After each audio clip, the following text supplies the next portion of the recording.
Calendar మారితే life మారదు మామ. నువ్వు మారితేనే లైఫ్ మారుతుంది. ఇప్పటికే మారకపోతే ఇంకెప్పుడు మారుతావు?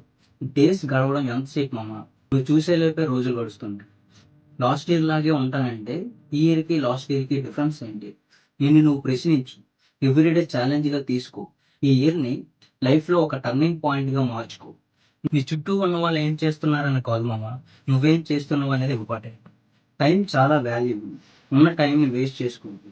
సరైన టైం ఎప్పుడు రాదు మామ. ఉన్న టైంని సరిగ్గా వాడుకోవాలి. అందరూ కోరుకునేది బెటర్ లైఫే మామ. కానీ అది నువ్వు ఈరోజు ఇప్పుడు తీసుకునే నిర్ణయంపై ఆధారపడి ఉంటుంది.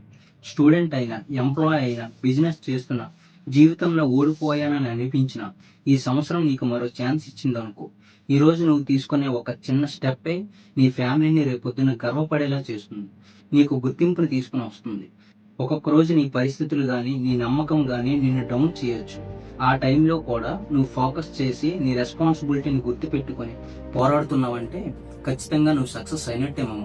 గుర్తుంచుకో, ఈ సంవత్సరం నువ్వు మారితే నీ జీవితమే కాదు, నీ కోసం తప్పించే నీ పేరెంట్స్ కూడా హ్యాపీగా ఫీల్ అవుతారు. ఇంకా వేచి చూడక మామ, ఈరోజు స్టార్ట్ చేయి. ఒకసారి ఆలోచించు, నువ్వంటే ఏంటో తెలుసుకో.